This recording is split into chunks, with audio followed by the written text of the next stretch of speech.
Deep in the Appalachian wilderness, Park Ranger Thomas Mercer discovered something that defied explanation. While conducting a routine patrol after reports of strange lights, he found a cabin that shouldn't exist on any map. Inside, time itself seemed frozen. Every clock stopped at exactly 3:17 a.m. Plates with half-eaten meals sat covered in years of dust. Family photos showed smiling faces now long forgotten. Personal belongings remained as if their owners had simply vanished mid-moment. In the basement, Thomas found a journal documenting increasingly terrifying phenomena leading up to that final night. What cosmic horror descended upon this family at precisely 3:17 a.m.? Before we jump back in, tell us where you're tuning in from. And if this story touches you, make sure you're subscribed, because tomorrow I've saved something extra special for you. The early morning sunlight filtered through the pines as Thomas Mercer made his way back to his ranger station. At 52, his weathered face carried the lines of a man who'd seen more than his fair share of life. His movements were deliberate, each step placed with the confidence of someone who knew these woods like an old friend. 27 years in these forests had taught Thomas to trust his instincts. Something about that cabin felt wrong in ways he couldn't explain to his supervisor. "Mercer, there's nothing on any survey or map showing a structure in that quadrant," Chief Ranger Wilson had said, not looking up from his paperwork. "Probably just some old hunting shelter. Mark it and move on." But Thomas couldn't shake the image of those clocks from his mind. Back at his modest cabin on the edge of the park, Thomas hung his uniform jacket on the hook by the door. The small living space was Spartan but comfortable. A worn leather armchair facing a stone fireplace, bookshelves lined with well-read volumes on local history and wildlife. A collection of nature photographs decorated one wall. Thomas moved to his desk and pulled open the bottom drawer. Inside sat an old metal box, Army issue, that hadn't been opened in months. He withdrew a faded photograph, himself and Catherine, on Angel's Rest Overlook, both smiling, the Blue Ridge Mountains stretching endlessly behind them. "That was 2 summers before the diagnosis. You'd tell me I'm being foolish," he murmured, running his thumb over her face. 3 years since Catherine's passing, and the silence still felt foreign. She would have had theories about the cabin, probably involving aliens or government experiments. Catherine had always loved mysteries. Thomas placed the photo beside the small notebook where he documented his findings at the cabin. Decades of military service, followed by ranger work, had ingrained in him the habit of meticulous record-keeping. His notes were precise, geographic coordinates, structural details, the inexplicable preservation of items inside, and most importantly, every clock frozen at exactly 3:17 a.m. The phone rang. Interrupting his thoughts, "Mercer," he answered. "Thomas, it's Bill from town. Got another report of lights out by Crescent Ridge last night. 3rd one this month," Thomas sighed. "Probably just kids or campers." "Maybe," Bill sounded unconvinced. "But Mrs. Ellison swears she heard sounds too. Said it reminded her of the stories her grandmother used to tell about the Hollow. The locals had stories about these woods going back generations." Thomas had always respected their traditions while maintaining healthy skepticism. 20 years in Special Forces had taught him to trust evidence, not folklore. But the cabin with its frozen clocks challenged his rational mind. After hanging up, Thomas pulled out his trail maps and marked the location of the cabin with a red X. He noticed something he hadn't before, its position relative to Crescent Ridge and the old stories about the Midnight Hollow. According to legend, it was a place where people sometimes went in, but didn't always come out. Thomas retrieved his old military-grade compass from the shelf. The needle swung erratically before settling. Strange. He made a note of it. As darkness fell, Thomas stepped onto his porch, the crisp autumn air carrying the scent of pine. Stars shimmered overhead in the clear mountain sky. Something about this case awakened a part of himself he'd buried after leaving the service. The investigator, the problem solver. Catherine had once told him he'd never really retired, just found different battles to fight. Perhaps she was right. Thomas checked his watch. Tomorrow he would return to the cabin with proper equipment. If there was a logical explanation for what he'd found, he would discover it. And if not, well, he'd faced the inexplicable before. In corners of the world, few would ever see. The clocks in that cabin had stopped at 3:17 a.m. Thomas intended to find out why. Morning. Mist clung to the forest floor as Thomas parked his truck at the nearest access point. He'd packed thoroughly: camera, sample bags, measuring tools, flashlights, and his service weapon, a habit from his military days that the Ranger Service tolerated given his background. The cabin looked different in daylight. Smaller somehow, its weathered logs blending with the surrounding forest as though nature was slowly reclaiming it. Thomas approached methodically, photographing the exterior from all angles before ascending the 3 creaking steps to the porch. The door opened with the same reluctance as yesterday. Thomas pulled on latex gloves and entered, the stillness inside almost tangible. Dust particles danced in the sunbeams that streamed through the windows. "Let's see what you're hiding," Thomas muttered, placing his equipment bag on the floor. The main room held a stone fireplace, a worn sofa, and a small dining table with 4 chairs. Everything frozen in time, as though the occupants had simply vanished mid-activity. A board game, Monopoly, remained set up on the coffee table, playing pieces scattered as if abandoned mid-game. Thomas photographed everything methodically before moving to examine the mantelpiece. Among candles and knickknacks sat a dusty Polaroid photograph. He carefully picked it up. A family of 4 smiled back at him, a tall, bearded man with kind eyes, a woman with long brown hair, a boy around 10, and a younger girl with pigtails. They posed before a Christmas tree, the date stamp in the corner reading Deck 25, 1986. Thomas turned it over. Morrison Family Christmas was written in neat cursive. Thomas bagged the photo and continued his investigation. In the kitchen, plates with petrified food remnants sat on the table. A newspaper on the counter bore the date March 17th, 1987. He noted this in his journal, exactly 3 months after the Christmas photo. The main bedroom contained clothing in drawers and closets. A man's wallet in the nightstand held an ID for Robert Morrison, age 42, matching the man in the photo. A purse in the closet contained Sarah Morrison's driver's license and credit cards, all expired decades ago. Thomas moved to the children's bedrooms. The boy's room, Michael, according to a baseball trophy, was typical of a 10-year-old from the 80s. Star Wars posters, model airplanes, comic books. The girl's room, Emma, from the name painted on a wooden plaque, held dolls, stuffed animals, and a collection of horse figurines.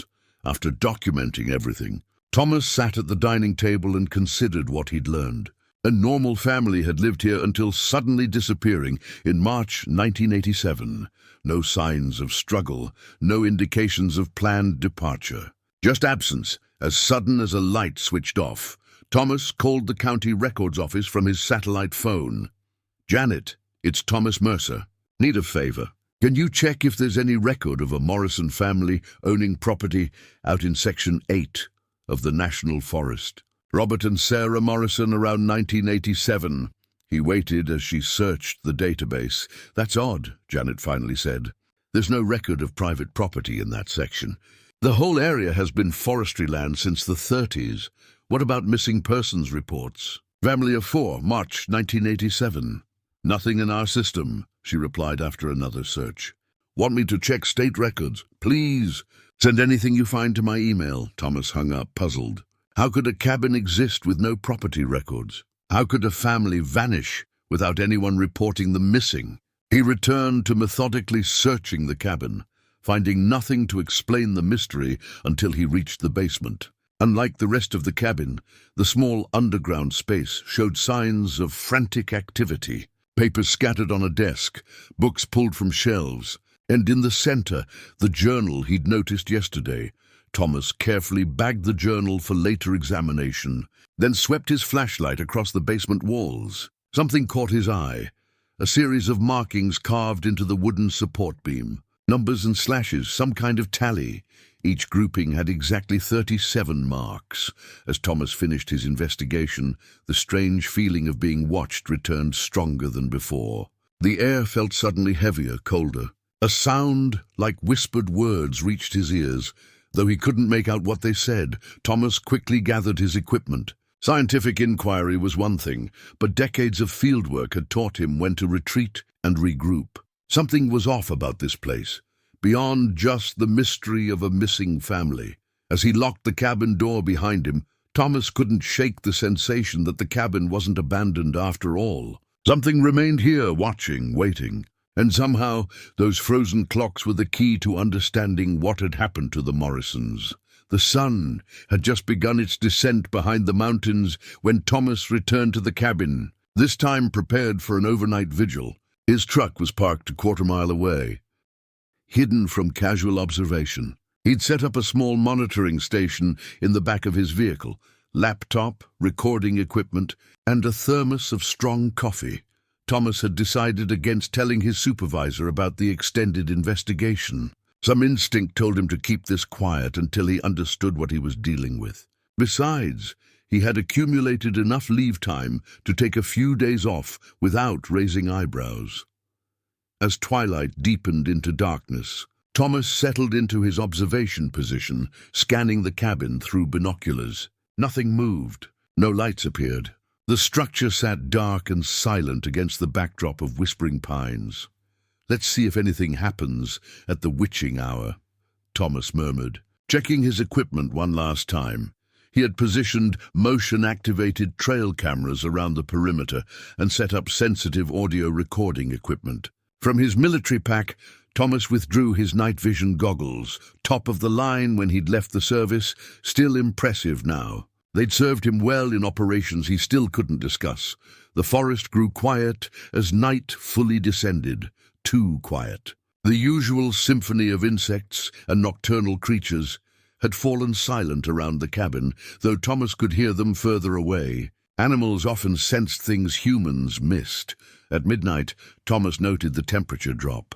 His breath formed small clouds in the suddenly frigid air. The digital thermometer showed a 10-degree plunge in just minutes, far too rapid for natural weather patterns.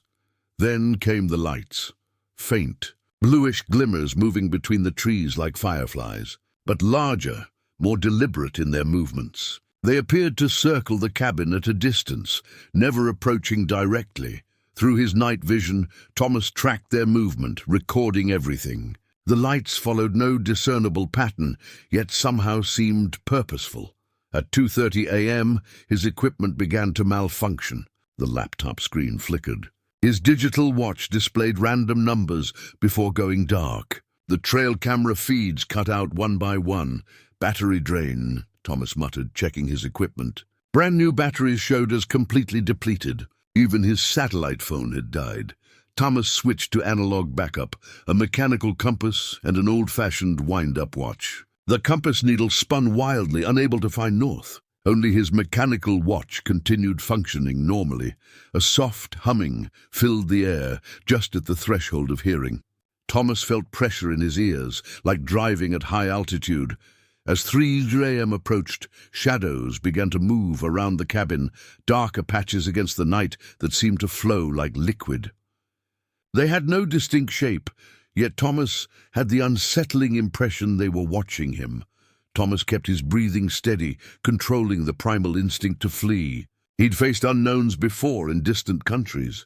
Fear was natural, panic was fatal. At 3:15 a.m., he raised his night vision goggles again. The shadows had congregated around the cabin, denser now, almost solid.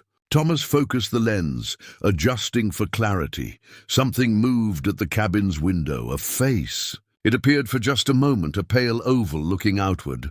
Though Thomas couldn't make out features, his mechanical watch ticked toward 3:17 a.m. At exactly that moment, every shadow around the cabin seemed to freeze. The humming intensified, becoming a physical pressure against Thomas's eardrums. His night vision goggles flared with sudden brightness, forcing him to rip them off in that instant of blindness. Thomas felt, rather than saw, something massive shift in the forest around him. as though reality itself rippled. Then silence. Complete, absolute silence. When Thomas could see again, the shadows had vanished. The temperature had returned to normal.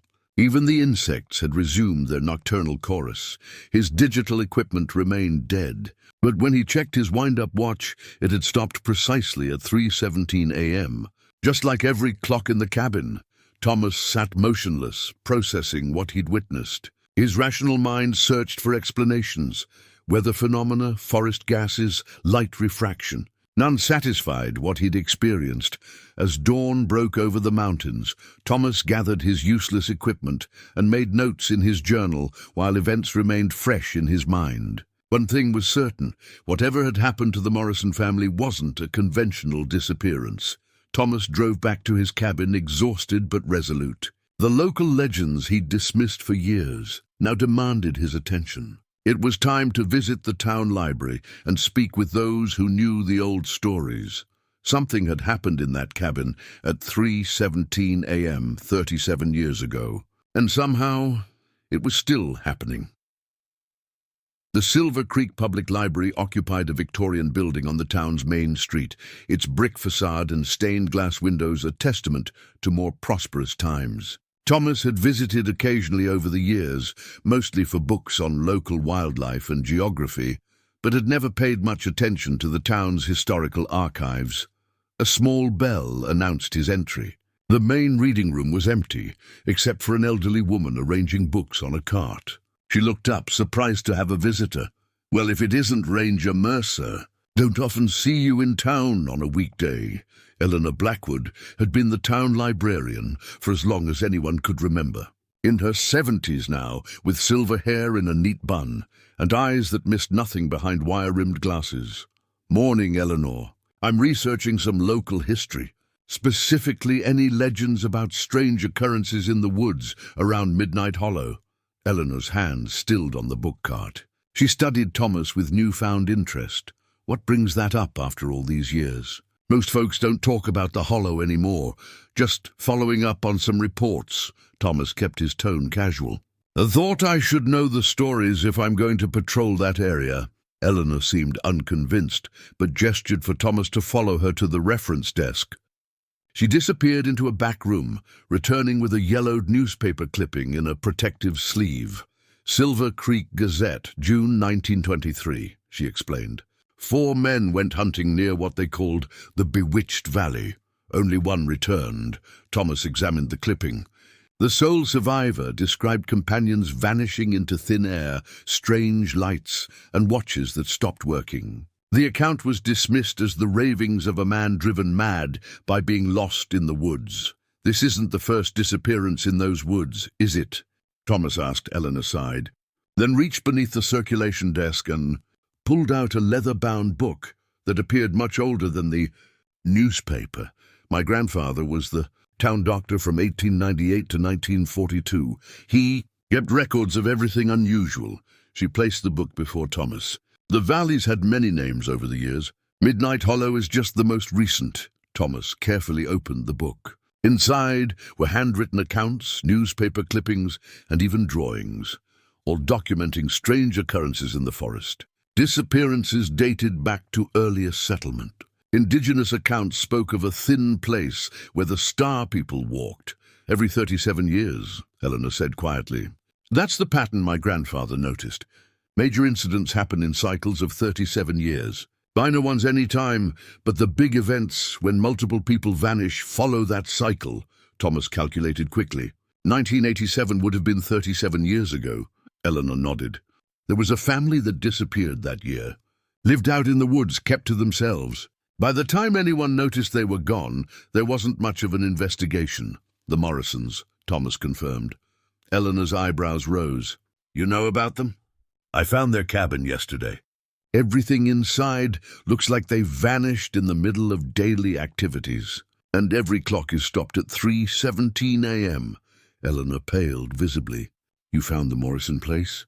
"That's not possible. My brother was on the search team." "They never found any cabin." Thomas placed the Polaroid of the Morrison family on the desk. "This is them, right?" Eleanor's hand trembled as she touched the photograph. Yes, Robert was a writer. Sarah taught their kids at home. They wanted a simple life away from modern distractions. She looked up sharply. Where exactly did you find this cabin? Thomas described the location. Eleanor shook her head. That area was searched thoroughly. There was never any structure there.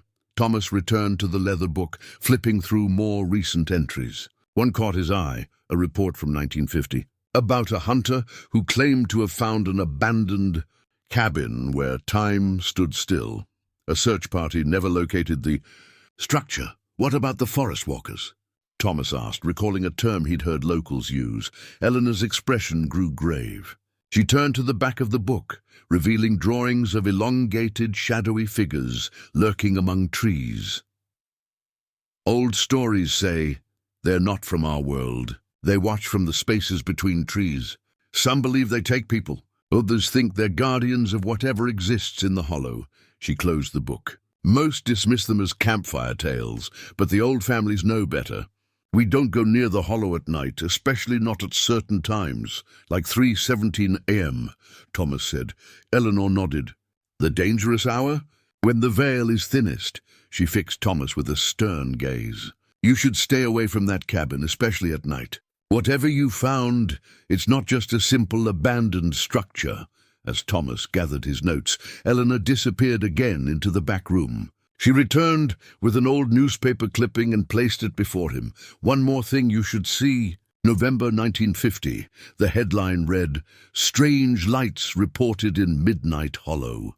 Below was a blurry photograph of lights in a night sky, remarkably similar to what Thomas had witnessed. The cycle is coming around again, Ranger Mercer, Eleanor said quietly. Whatever happened to the Morrisons might not stay in the past. Be careful out there. Back at his cabin, Thomas cleared his kitchen table and laid out the Morrison journal. The leather-bound book was remarkably well preserved, despite decades in the abandoned cabin. Its pages were filled with neat, precise handwriting, the work of a man who took pride in his penmanship. Beside it, Thomas placed the fountain pen he'd found next to the journal. The expensive writing instrument gleamed in the lamplight, its gold band engraved with the initials R.M. The ink inside had long since dried, but a dark stain on its tip suggested it had been dropped mid-sentence. Thomas opened the journal to the first entry, dated August 15th, 1986. We've finally done it. After years of dreaming, Sarah and I have escaped the rat race. Our little cabin in the woods is everything we hoped for. Simple, peaceful, completely disconnected from the noise of modern life. Michael complains about missing television, but he'll adjust. Emma has already adopted a chipmunk as her forest friend. The children will learn to appreciate nature as we do. This place feels right, like we were meant to find it. The early entries documented the family's adjustment to rural life, gardening efforts, homeschooling routines, wildlife sightings. Robert's writing revealed an educated man with literary ambitions, often waxing poetic about the forest's beauty. Sarah taught the children while Robert worked on a novel and handled the physical aspects of their homestead. Thomas skipped ahead, scanning entries until late November, when the tone shifted subtly. November 30th. Something strange happened today. I was gathering firewood when I felt watched. The forest went completely silent. When I returned to the cabin, Sarah said she'd been hanging laundry and saw something moving between the trees. Not like an animal, she insisted. I checked the perimeter but found nothing. Probably just deer. December brought more unsettling notes. Items disappeared and reappeared in unexpected places. The family's dog, Scout, refused to enter certain parts of the forest and eventually ran away. Michael reported seeing shadow people watching the cabin at night. Robert's entries became increasingly concerned, but rationalized each occurrence: stress from isolation, overactive imaginations, natural phenomena misinterpreted in the forest's gloom. The Christmas entry was cheerful, with Robert describing their modest celebration and including the Polaroid that Thomas had found. But by January, the tone darkened considerably. January 17th, woke at 3:17 again, third night in a row. Same nightmare, figures surrounding the cabin watching. Sarah says I cried out in my sleep. When I checked on the children, Emma's window was open, though I distinctly remember closing and latching it. Temperature outside well below freezing, yet her room wasn't cold. She slept peacefully, unaware. February entries documented escalating phenomena. Strange lights in the forest, unexplained sounds. Robert began waking at exactly 3:17 a.m. every night. The children reported seeing people in the house when no one was there. Sarah found impossible footprints in snow. Too long, too narrow, not quite human. Robert's writing grew more frantic, his neat script occasionally breaking into hurried scrawls. He began researching local history, hiking to town for books on folklore. He found references to thin places and cycles of disappearances dating back generations. March 10th. Found markings on trees surrounding the property, symbols I don't recognize. They weren't there yesterday. Sarah wants to leave, but where would we go? Our savings are depleted, and I can't explain to anyone what's happening without sounding insane. The kids are having the same dreams now. Something is coming. I can feel it watching us, waiting. The final entries were difficult to read, the handwriting deteriorating as Robert's mental state apparently declined. March 16th. The clocks are wrong, every one of them. No matter how many times I reset them, they eventually show 3:17. Sarah found Emma sleepwalking near the edge of the forest last night. When we woke her, she said the forest people were calling her. We're barricading the doors and windows tonight. I've loaded the shotgun. If they want my family, they'll have to come through me. The last entry was dated March 17th, 1987. They're here. Outside now, moving around the cabin, not trying to hide anymore. The air feels wrong, heavy, charged. All the clocks stopped at 3:17 a.m. Sarah and the children are huddled in the main room. I've salted the windows and doors like the old book suggested, but I don't think it will matter. They're coming in. I can hear them inside the walls now. They're not human. There the entry ended mid-sentence. A jagged line trailed off the page where the pen had apparently fallen. Thomas found himself holding his breath as he stared at that final, incomplete thought. Whatever had happened to the Morrison family had occurred at that exact moment. 3:17 a.m. on March 17th, 1987. Thomas checked his watch. March 14th, 2024. 3 days before the 37-year anniversary, he needed expert help. And quickly. I don't usually drop everything for calls about paranormal activity. Ranger Mercer, Dr. Samantha Chen said as she unloaded equipment from her SUV. But time-frozen clocks and 37-year disappearance cycles. That's a new one. Thomas helped carry a heavy case of monitoring equipment. I appreciate you coming, Dr. Chen. I wouldn't have called if I had any rational explanation. Sam, please. And rationality is relative. She adjusted her glasses, surveying the cabin with clinical interest. 20 years researching unexplained phenomena has taught me that science has plenty of blank spaces in its map of reality. Dr. Samantha Chen was Associate Professor of Quantum Physics at the State University, with a side specialty in what she called anomalous phenomena investigation. Her reputation in academic circles was controversial, but her credentials were impeccable. PhD from MIT, published research in respected journals. Consultant for various government agencies, Thomas recognized from his military days. Have you gone inside since discovering the journal? She asked. No. Thought it best to wait for someone with your expertise. Sam nodded approvingly. Smart. Temporal anomalies can be unpredictable. Let's set up a baseline first. They established monitoring equipment around the cabin's perimeter, sensors for electromagnetic fields, temperature fluctuations, radiation levels, and atmospheric pressure. Sam moved methodically, recording initial readings in a waterproof tablet. Fascinating, she murmured, studying the first results. There's an EM field surrounding this structure that doesn't match any normal pattern, almost like a bubble. Once the perimeter was monitored, they prepared to enter. Sam handed Thomas a small device to clip to his belt, personal EMF detector. If it starts beeping rapidly, step back immediately.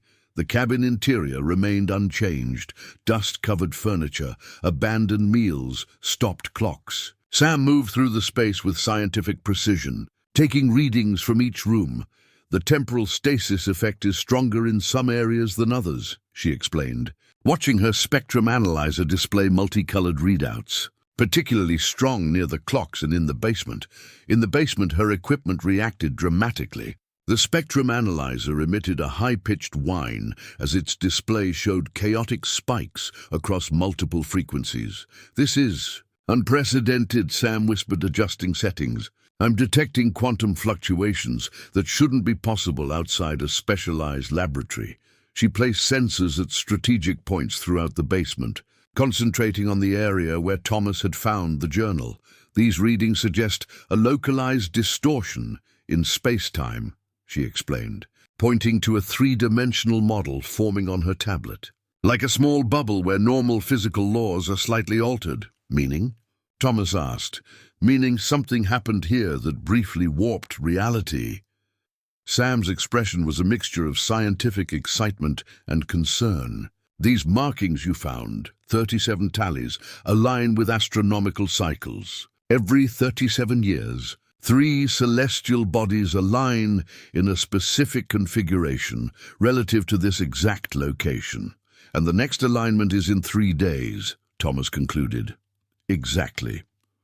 Sam continued setting up equipment, explaining as she worked. "There's a theory in quantum physics about thin points, locations where the membrane between different dimensions becomes permeable under specific conditions, like 317 M. During an astronomical alignment? Potentially." Sam finished with the basement and led them back upstairs. The indigenous peoples who originally lived here might have recognized this phenomenon. Many cultures worldwide have identified locations they consider between worlds. As afternoon faded toward evening, Sam completed her initial survey. They sat at the dusty dining table, reviewing preliminary data. "The evidence suggests a repeating temporal anomaly," Sam explained. "The Morrison family encountered an event that either removed them from our space-time continuum or, Thomas prompted, or something came through from elsewhere and took them."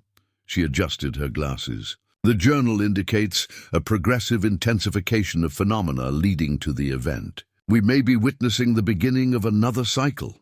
Thomas showed her Eleanor's book with the documented 37-year pattern of disappearances. "This fits," Sam confirmed. "The alignment creates conditions where the barrier thins. What happened to previous victims might happen again." As she spoke, her equipment suddenly activated. A handheld device on the table emitted a series of escalating beeps. "That's strange," she frowned, checking readings. "Massive EM spike, but it's still daylight." The beeping intensified. All the monitoring equipment activated simultaneously, their displays showing impossible readings. "This is happening much earlier than expected," Sam said, her scientific detachment slipping. "The energy signature is building." Outside, the afternoon light dimmed unnaturally. Inside, the air grew heavy, charged with static electricity. The stopped clocks on the walls began to tick for the first time in decades, all moving in unison toward 317.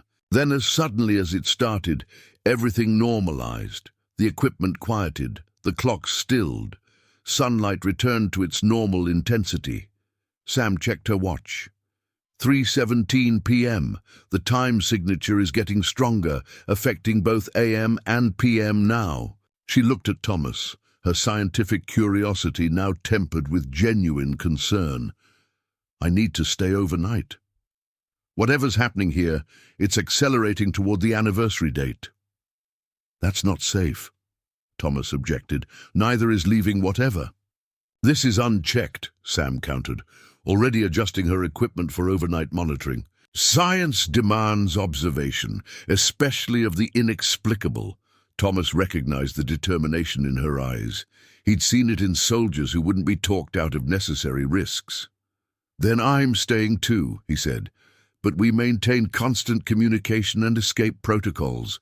Sam nodded, Her attention already returned to her readouts. "Be prepared, Ranger Mercer. Tonight at 3:17 a.m., I expect we'll see something that defies conventional explanation." Neither of them noticed the subtle shift of shadows in the corner of the room, or how they seemed to watch with patient alien interest. Darkness fell early in the forest, the dense canopy blocking the last rays of sunset. Thomas and Sam worked efficiently to transform the cabin into a scientific monitoring station. Cameras covered every angle, sensors occupied each room, and a generator hummed outside, powering their equipment. "Everything's recording," Sam confirmed, checking her laptop displays. 4 screens showed different data streams: electromagnetic readings, temperature variations, motion detection, and audio analysis. "If anything happens, we'll document it." Thomas had positioned himself by the front window, service weapon holstered at his side. Years of military training had taught him to prepare for worst-case scenarios. "You really think that gun will help against whatever might be here?" Sam asked, not looking up from her monitors. "Probably not," Thomas admitted, "but habits die hard." As the evening progressed, subtle changes crept into the cabin atmosphere.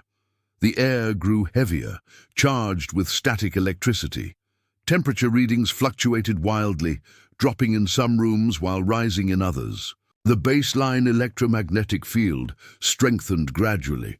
"It's like the space is preparing itself," Sam murmured, watching energy patterns shift across her screen, building potential. At midnight, the first tangible phenomena appeared. Dust. Particles in the air began moving in unnatural patterns, swirling in tight spirals, despite the absence of air currents. The motion-activated cameras started capturing intermittent frames, though nothing visible triggered them. "Look at this," Sam called Thomas over, pointing to her laptop.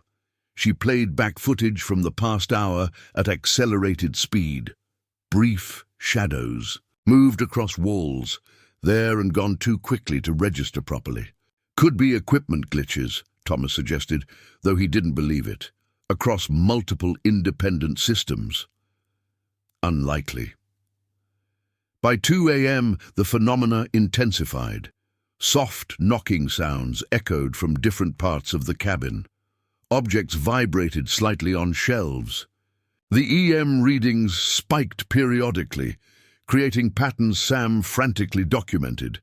"These are communications," she whispered, watching waveforms pulse across her screen. "Not random fluctuations. They're structured, like language." At 2:30 a.m., the first visual manifestation appeared. A shadow, darker than the surrounding darkness, briefly materialized in the corner of the living room. The temperature dropped 20 degrees in seconds. Thomas's breath fogged in the suddenly frigid air. Sam's cameras captured the moment. A vaguely humanoid shape, unnaturally elongated, its proportions wrong in subtle, disturbing ways. It appeared for only 3 seconds before dissolving. "Did you see that?" Thomas's hand moved instinctively to his weapon. "I saw it," Sam confirmed, her scientific detachment momentarily broken. "And the equipment saw it too."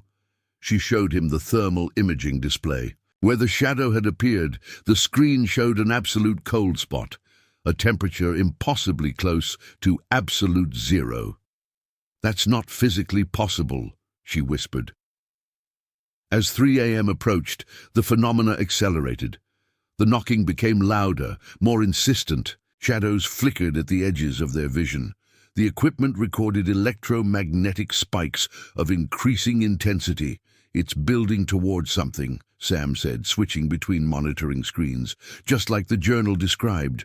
At 3:10 a.m., all electronic equipment simultaneously malfunctioned. Screens flickered with static. The generator outside sputtered and died. Only battery-powered emergency lights remained functional, casting weak illumination through the cabin. In the sudden quiet, they heard it, a low, rhythmic humming that seemed to come from everywhere and nowhere, vibrating through the floorboards and walls. "It's starting," Sam whispered, checking her watch. 7 minutes to go. Thomas positioned himself between Sam and the darkest corner of the room, where the shadows seemed deepest. His military training took over: assess threats, protect civilians, maintain situational awareness. At 3:15 a.m., the walls themselves seemed to breathe, expanding and contracting subtly. The air pressure fluctuated, causing their ears to pop painfully. Sam's remaining functional camera captured rapid-fire images as its motion sensor triggered continuously. "Something's coming through," she said, her voice clinical despite her obvious fear. She held up her tablet, showing Thomas the camera feed. In sequential frames, a figure was slowly materializing, tall, thin, with limbs too long for its torso. Its face, if it could be called that, contained no features they could recognize as human. The entity seemed to be pushing against some invisible barrier, stretching it like membrane. 2 minutes, Thomas said, checking his watch. The humming intensified, becoming a physical pressure against their eardrums. The shadows in the corner coalesced, deepening into an absolute absence of light, a darkness that seemed to absorb the emergency illumination around it. "This is it," Sam whispered, holding her camera steady despite her trembling hands. "The moment of manifestation." At exactly 3:17 a.m., reality itself seemed to tear. A blinding flash of blue-white light erupted from the corner. The camera captured a singular, impossible image. A doorway where no door existed, opening onto a landscape of twisted geometry and alien stars. For one heart-stopping moment, Thomas glimpsed figures moving beyond the threshold, elongated silhouettes reaching toward the opening with limbs that bent at impossible angles. Then, a concussive force threw both of them backwards. Thomas instinctively shielded Sam as they were slammed against the far wall. When they regained their senses seconds later, the manifestation had vanished. The cabin was ordinary again, silent except for their ragged breathing. Sam's camera had captured everything. The final image before shutdown showed a face peering through the dimensional tear. Not the alien entities, but a human face. The face of Robert Morrison. Morning light filtered through the cabin windows, revealing the aftermath of the night's phenomena. Equipment lay scattered where it had been thrown, furniture was slightly displaced, and a fine layer of crystalline dust covered every surface, a substance that Sam immediately collected in sample vials. "Impossible," she muttered, examining a reading on her repaired spectrometer. "This material shouldn't exist outside theoretical physics." Thomas nursed a cup of coffee, watching her work. Neither had slept after the manifestation, instead documenting everything while the experience remained fresh. The image of Robert Morrison's face haunted him, the desperation in those eyes, looking through from somewhere else. "We need more information," Thomas said finally. "Historical context, scientific framework, anything to help us understand what we're dealing with." Sam nodded, already packing her equipment. "I know someone at the university who might help, Dr. Marcus Abernathy, geological anomalies and archaeoastronomy, and I need proper lab facilities to analyze these samples." They secured the cabin and drove to the university in separate vehicles. The campus sprawled across rolling hills, its modern science buildings contrasting with colonial-era administration halls. Dr. Abernathy's office was in the Earth Sciences building, a cluttered space lined with rock samples, star charts, and topographical maps. The geologist himself matched his environment, rumpled, bearded, with eyes that lit up when Sam explained their situation. "A 37-year astronomical cycle affecting localized space-time? Fascinating," he exclaimed, pulling reference books from shelves. "There are several celestial alignments that follow similar patterns."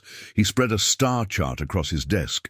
Venus, Jupiter, and a specific star in the Pleiades cluster align directly over your coordinates every 37 years. The indigenous peoples would have noticed this. Thomas unfolded a topographical map of the forest region. The cabin sits here, he indicated. According to local legends, it's part of an area called Midnight Hollow. Abernathy's expression shifted from academic interest to concern. Midnight Hollow? Are you certain? He reached for a locked cabinet behind his desk, retrieving an archival box. The university acquired artifacts from that region in the 1960s. Most were unremarkable, but one piece... He carefully unwrapped a stone tablet fragment, approximately 8 inches across. Its surface was covered with intricate symbols, spirals, angular lines, and astronomical markings. This was discovered during a geological survey. Carbon dating places it around 900 years old, created by the indigenous culture that once inhabited your forest. He pointed to specific markings. These symbols represent celestial bodies. And these, he indicated spiral patterns, appear to represent what they called the thin place, a location where the boundary between worlds weakens. Sam photographed the tablet, while Thomas compared the symbols to pictures he'd taken of markings found near the cabin. The similarities were unmistakable. According to fragmentary translations, Abernathy continued, the tablet describes a doorway that opens when 3 celestial guardians align. The people both feared and revered this phenomenon, conducting rituals to ensure whatever came through the doorway returned before it closed. Returned? Thomas questioned. Their cosmology suggested our world and another exist side by side, occasionally connecting. They believed certain individuals could travel between them when conditions were right. Abernathy adjusted his glasses. Obviously metaphorical from a scientific perspective, but maybe not, Sam interrupted, showing him readings from her equipment. These energy patterns suggest a localized quantum tunneling effect, essentially a wormhole on a microscopic scale that expands under specific conditions. Abernathy studied her data with growing amazement. If these readings are accurate, you're documenting something that shouldn't be possible outside a black hole. Sam pulled up the image captured at exactly 3:17 a.m., the tear in reality showing Robert Morrison's face. We believe a family disappeared through this doorway in 1987, she explained. Based on the 37-year cycle, it's reopening tomorrow night. Abernathy returned to the stone tablet, tracing specific symbols. According to this, the doorway remains open for 3 nights during each alignment. Anything that passes through must return before the 3rd night ends or remain trapped until the next cycle. Are you suggesting the Morrison family is still alive? Thomas asked. After 37 years. Time may flow differently wherever they are, Sam theorized. The physics of interdimensional travel suggests temporal dilation is possible. What feels like decades here might be days elsewhere. Abernathy pulled another reference book, flipping to a marked page. The geological composition of Midnight Hollow is unique. High concentrations of rare minerals with unusual electromagnetic properties. Combined with the specific astronomical alignment, a natural amplifier, Sam concluded. The perfect conditions for a quantum bridge between dimensions. Thomas studied the map, noting the cabin's position relative to geological formations. The Morrisons built their cabin at the exact center of these formations. How could they have known? Perhaps they didn't choose the location, Abernathy suggested quietly. Perhaps they were drawn there. As they spoke, Sam's equipment began beeping. Her tablet displayed rapidly changing electromagnetic readings from the sensors they'd left at the cabin. The energy buildup is accelerating, she said, concern evident in her voice. The cycle is intensifying toward tomorrow night's alignment. Thomas checked his watch. Just over 24 hours until 3:17 a.m. on March 17th, exactly 37 years since the Morrison family's disappearance. We need to decide, he said gravely. Do we simply observe and document, or do we attempt to help whoever is trying to come back through? Thomas returned to the cabin alone in the afternoon. Sam had remained at the university laboratory, analyzing samples and preparing additional equipment for their midnight vigil. The cabin stood silent in the forest clearing, seemingly ordinary in daylight, though Thomas now understood the deception of its appearance. Inside, their monitoring equipment continued recording, capturing subtle fluctuations that had become constant. The energy was building, preparing for tomorrow night's alignment. Thomas moved methodically through the rooms, examining everything with fresh understanding. These walls had witnessed impossible things, a family torn from reality, dimensions intersecting, entities crossing between worlds.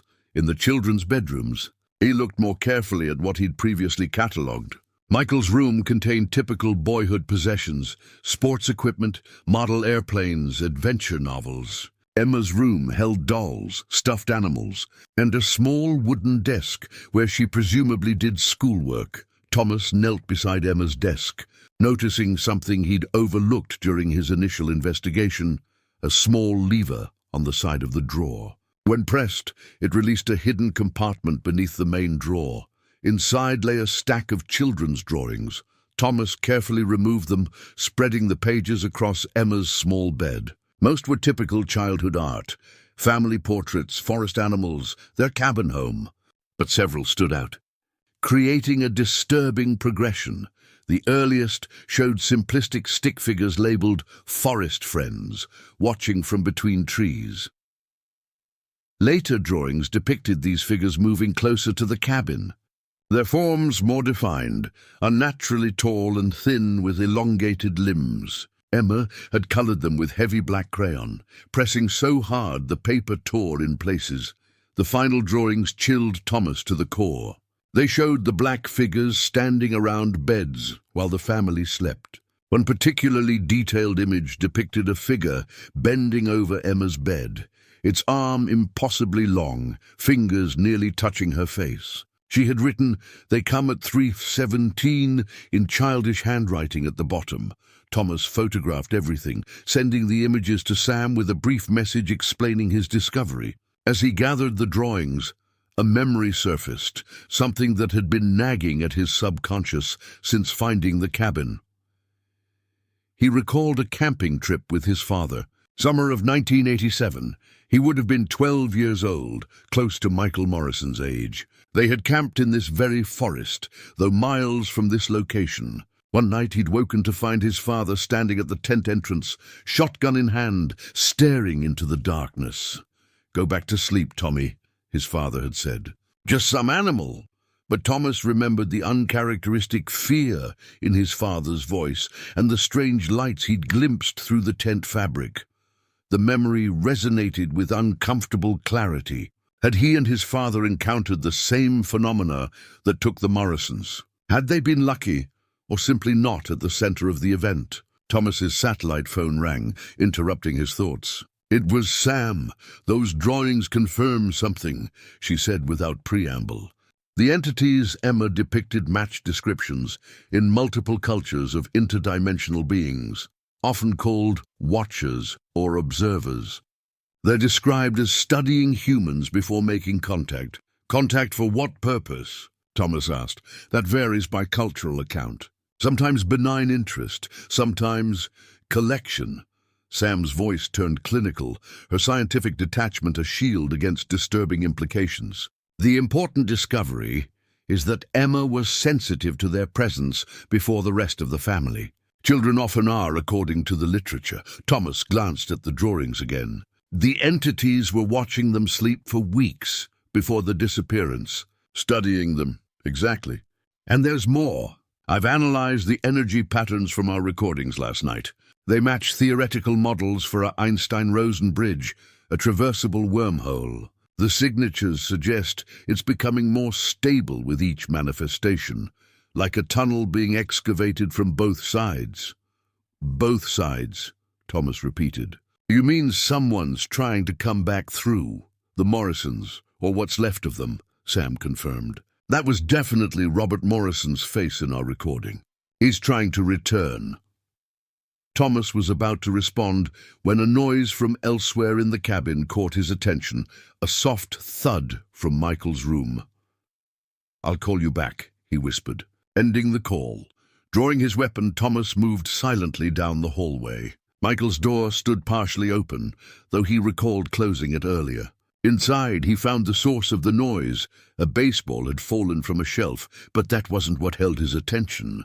On the previously blank wall above Michael's bed, words had appeared, written in what looked like condensation. Though the air was dry, help us, 3:17, tomorrow.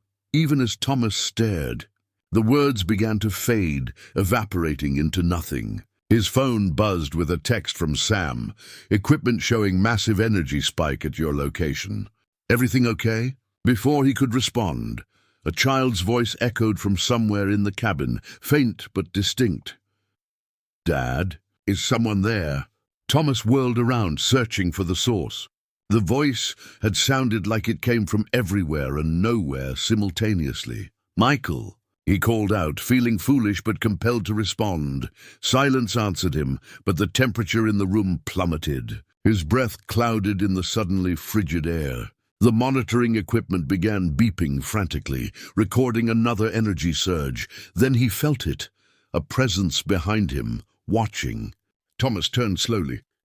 The bedroom stood empty, but in the mirror on Michael's closet door, he glimpsed a reflection that wasn't his own. A boy of about 10, with frightened eyes, mouth open as if calling for help. Then the image was gone, the mirror showing only Thomas's shocked face. His connection to this case had just become personal. Something was reaching out specifically to him, and he was beginning to understand why. Thomas sat in his truck, gripping the steering wheel as he processed what had happened. The manifestations were growing stronger, more personal. That voice, a child calling for help, haunted him. He needed to understand why he felt so connected to this case, why the cabin had revealed itself to him specifically. His satellite phone rang. Eleanor Blackwood from the library. Ranger Mercer, her voice sounded strained. We need to talk. Not over the phone. Can you come to my house? It's important. 20 minutes later, Thomas parked outside Eleanor's Victorian home on the outskirts of town. The elderly librarian opened the door before he could knock, ushering him inside with nervous glances at the darkening sky. I've been debating whether to tell you this, she said, leading him to a cluttered study. But after you mentioned the Morrison cabin, I realized you're already involved. She removed a wooden box from a bookshelf and placed it on the table between them. My grandfather wasn't just the town doctor. He documented the Midnight Hollow incidents across his lifetime, continuing his father's work. She opened the box, revealing yellowed papers, photographs, and a small leather pouch. Our family has been keeping these records for generations. She carefully unwrapped the pouch, revealing a tarnished sheriff's badge. This belonged to Sheriff James Mercer. Your grandfather? Thomas stared at the badge in shock. My grandfather disappeared in a hunting accident in 1950. At least, that's what my father always told me. Eleanor shook her head sadly. Not a hunting accident. James Mercer was investigating reports of strange lights in Midnight Hollow. He never returned. She pushed a newspaper clipping toward Thomas. The official story was changed to protect the town from unwanted attention. The headline read, Local Sheriff Missing. Strange Lights Reported. The article detailed how Sheriff James Mercer had gone to investigate unusual phenomena and vanished without trace. Accompanying the article was a photograph of James in uniform.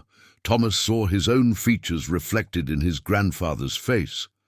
My father never told me, Thomas whispered. Robert would have been too young to remember the truth, Eleanor explained. The town agreed to protect the children from knowing what really happened. But some of us remembered. She spread more documents across the table, detailed. Accounts of 37-year cycles of disappearances dating back to the earliest. Settlement.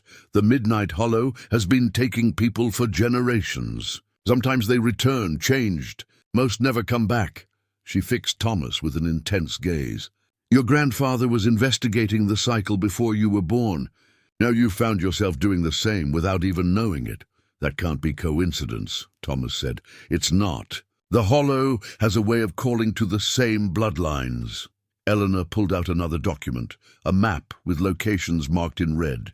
Every person who's disappeared or encountered the phenomena has been connected to previous victims, usually by family ties. She pointed to a specific notation. Your father brought you camping in these woods the summer of 1987, the same time the Morrisons vanished. You were exposed to the energy then, though at a safer distance. Thomas remembered the strange lights, his father's uncharacteristic fear. The Hollow has been calling me since I became a ranger here. Yes, and now the cycle is completing again.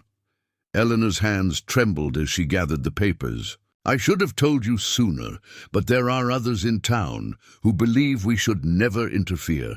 They've been watching you since you found the cabin. As if on cue, Thomas's truck lights flashed on and off outside the window. When he moved to look, he saw a piece of paper tucked under his windshield wiper.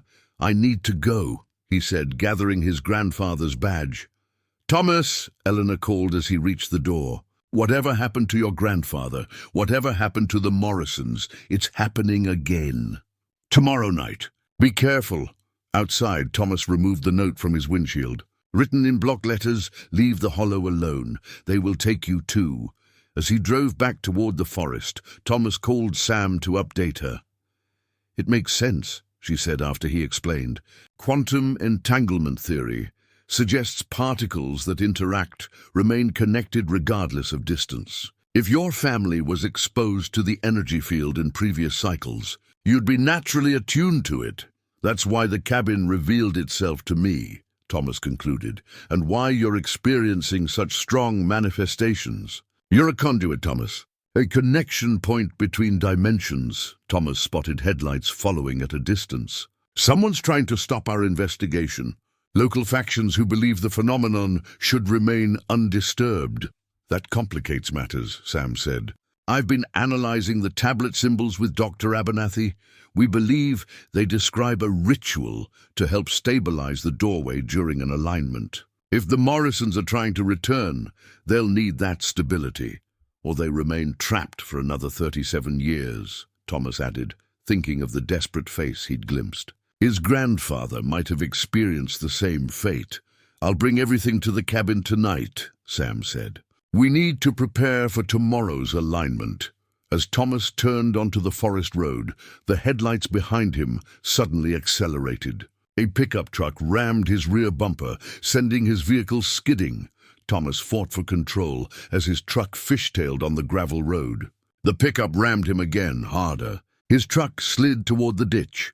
With a sharp turn of the wheel, Thomas managed to straighten out, accelerating away from his pursuer. The pickup followed, gaining ground. Thomas recognized a narrow service road ahead and made a sharp turn. His police training took over as he navigated the unfamiliar path, putting distance between himself and the hostile vehicle. When he finally reached the main highway, the pickup was nowhere in sight. Thomas pulled over, heart racing, and examined the crumpled note again. Someone was willing to cause harm to keep the Midnight Hollow's secrets. But tomorrow night, those secrets would be revealed one way or another. Darkness had fallen by the time Thomas reached the cabin clearing. Sam's vehicle was already there, equipment cases stacked on the porch. Inside, the cabin hummed with energy, not just from the monitoring devices, but from something deeper, more primal. You're late, Sam said, not looking up from her laptop. I was getting worried. Thomas explained his encounter with Eleanor and the subsequent car chase, showing her his grandfather's badge and the threatening note. The town is divided, he concluded. Some want to help, others believe we should stay away. Small-town politics won't matter much if these readings are correct, Sam replied, gesturing toward her screen. The dimensional interface is destabilizing rapidly. Whatever's going to happen will be exponentially more powerful than last night. She unpacked a device Thomas hadn't seen before, a spherical object mounted on a tripod, its surface covered with intricate sensors and pulsing lights. It emitted a soft hum that seemed to resonate with the cabin itself. Prototype quantum fluctuation detector, she explained, activating it. Developed for theoretical physics experiments, but perfect for our situation. It maps weaknesses in dimensional barriers. The device projected a three-dimensional holographic display showing swirling energy patterns throughout the cabin. The strongest concentration centered on the basement, a pulsing red node indicating maximum instability. "That's where the doorway will fully manifest," Sam said. "The convergence point between dimensions." Thomas set up additional monitoring equipment while Sam calibrated her instruments. Outside, the forest had gone unnaturally silent. No insects, no nightbirds, not even wind in the trees. As midnight approached, the first phenomena began. Subtle at first, lights flickering, temperature fluctuations, the same pattern as previous nights but intensified. Objects vibrated on shelves. Dust particles swirled in complex formations, like miniature galaxies rotating in the air. "It's starting earlier," Sam noted, monitoring energy spikes. "The barrier is already thinning." At 1 a.m. they heard the first voices, whispers that seemed to emanate from the walls themselves. Unintelligible at first, then forming words: "Help, coming, door." "Audio manifestations," Sam said, recording everything. Quantum echoes bleeding through. At 2 a.m., shadow figures began appearing, fleeting at first, then more substantial.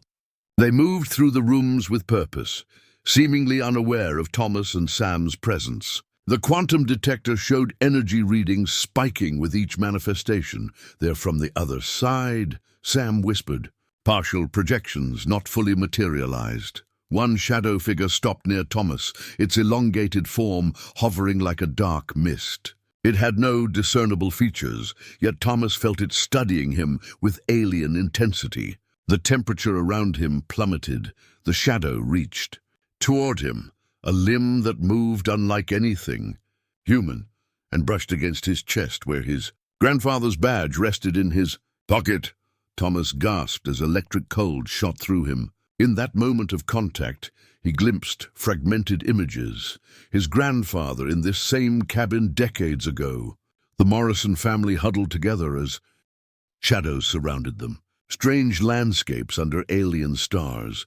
The entity withdrew, moving toward the basement door, then dissipated. "Thomas?" Sam's voice seemed distant. "Are you all right?" He nodded, struggling to process what he'd experienced. "It recognized something in me. A connection." They followed the energy readings to the basement. Sam's quantum detector showed the dimensional weakness growing stronger, the red node pulsing like a heartbeat. "It's preparing," she said. "The alignment peaks at 3:17 a.m., but the process is already accelerating." In the basement, they set up final monitoring equipment. The walls themselves seemed to breathe now, expanding and contracting subtly. The air felt thick, resistant, like moving through liquid. At 3 a.m., the manifestations intensified dramatically. The quantum detector's display showed the dimensional barrier stretched to near transparency. Shadow entities moved constantly now, circling the basement like predators. Sam checked her astronomical data. "The alignment is nearly perfect. Venus, Jupiter, and the Pleiades star directly overhead." At 3:10 a.m., a low humming filled the cabin, vibrating through the floorboards. The quantum detector's readings went off scale. The red node expanded, filling the holographic display. "Something's coming through," Sam said, her scientific detachment giving way to awe. "The doorway is opening." The center of the basement began to distort visually, like heat waves above hot asphalt, but more pronounced. Reality itself seemed to fold inward, creating a darkened space that wasn't quite a physical object. At 3:15 a.m., the distortion expanded rapidly. Sam's equipment sparked and failed as power surged through the cabin. Emergency lights activated, casting everything in harsh blue illumination. Thomas positioned himself before the forming doorway, drawn by an instinct he couldn't explain. The shadows circled faster, their movements agitated, expectant. "Thomas, be careful," Sam warned, but her voice seemed to come from miles away. The humming reached painful intensity. Thomas's ears popped as air pressure fluctuated wildly. His vision blurred, reality itself seeming to waver. At exactly 3:17 a.m., the dimensional barrier ruptured completely. The basement exploded with blinding light. The doorway materialized fully. a tear in reality that showed a landscape impossible to comprehend. Geometries that hurt the human mind to observe. Silhouetted against that alien light was a human figure. Reaching through from the other side, a man, his features distorted by the dimensional interface, but recognizable. Robert Morrison stared back at Thomas with eyes that had witnessed impossible things. His mouth moved, forming words that somehow reached through the chaotic energy. "Help us come home." Then a surge of power knocked both Thomas and Sam unconscious, plunging the cabin into darkness. Thomas awoke to the smell of antiseptic and the steady beep of medical equipment. He was in the county hospital, a small facility that served the rural communities. Sunlight streamed through Venetian blinds, indicating morning had arrived. Sam sat beside his bed, looking exhausted but alert, her laptop open on the side table. "Welcome back," she said. "You've been unconscious for about 5 hours." Thomas tried to sit up, wincing at the pain in his head. "What happened?" "The doorway, Morrison, collapsed after you made contact," Sam explained. "The energy surge knocked us both out. Local sheriff found us when my emergency beacon activated. They think we experienced some kind of electrical malfunction." Thomas lowered his voice. "And what we actually saw? I have partial recordings before the equipment failed." She turned her laptop, showing distorted footage of the dimensional tear and Robert Morrison's silhouette. "Definitive evidence of interdimensional contact." The door opened as Dr. Abernathy entered, carrying a weathered cardboard box. "Glad to see you awake, Ranger Mercer," he said. "How's the head?" "I'll live," Thomas replied. "What's in the box?" Abernathy placed it on the bed. "Your supervisor brought this from your cabin. Said you'd asked for personal items to be delivered, though you apparently made the call in a semi-conscious state at the scene."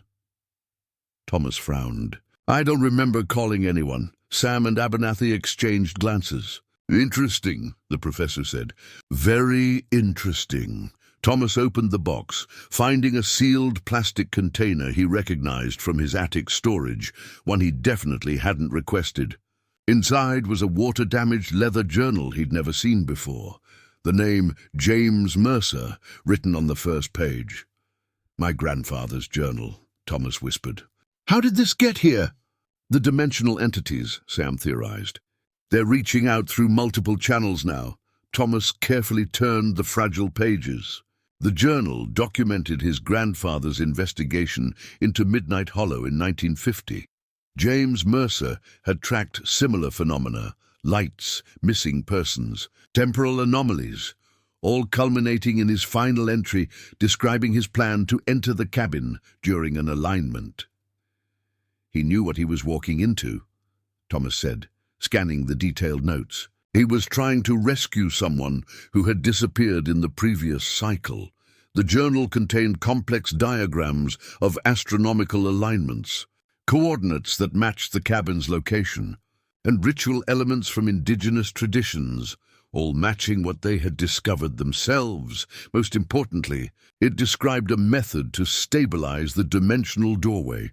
"This is incredible," Dr. Abernathy said, examining the ritual instructions. "It aligns perfectly with the tablet symbolism, but provides practical application details. Your grandfather was attempting to create a permanent bridge between dimensions, and he failed," Thomas noted, reading the unfinished final entry. "Or was taken through himself." Sam reviewed the astronomical calculations. "The alignment peaks again tonight, the strongest of the 3-night window. According to these notes, it's our best opportunity to establish contact." Thomas closed the journal, his decision already made. "We're going back tonight. My grandfather tried to help someone return. Now Robert Morrison is trying to bring his family home. I need to finish what my grandfather started. The town factions won't make it easy," Sam warned. "Whoever ran you off the road will try again." "I'll handle that," Thomas said. "Right now, I need to be discharged and prepare." 3 hours later, Thomas sat at his own kitchen table, the journal open before him, his grandfather's sheriff badge beside it. The hospital had released him against medical advice, but he had no time to rest. The journal detailed specific requirements for the ritual, astronomical timing, material components, and positioning within the cabin's energy field. His grandfather had understood the science behind the phenomenon in his own way, describing it as a thinning between worlds, rather than using quantum terminology. A knock at the door interrupted his study. Thomas answered cautiously, hand near his weapon. Eleanor Blackwood stood on his porch, accompanied by 3 elderly townspeople. "We want to help," she said simply. "Some of us remember your grandfather. Some of us lost family to the Hollow over the years."